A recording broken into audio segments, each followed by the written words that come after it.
magaling siya lumangoy na. Ang counsel niya magaling lumangoy, pero siya magaling lang lumangoy. Ang counsel niya kabisado ang karagatan. Siya, hindi niya kabisado ang karagatan. Natututo kayo? Magaling lang siya lumangoy.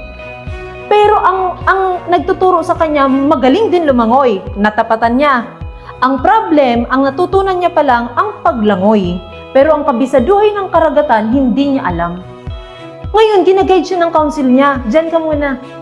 Kasi ibig sabihin, alam ng counsel niya na kung may malakas na current, kasi sa tagal na yung counsel niya nakakalangoy doon, alam niya eh. Alam niya kung kailan lalalim lalo ang karagatan, alam niya kung kailan malakas ang current, alam niya kung kailan hihilahin.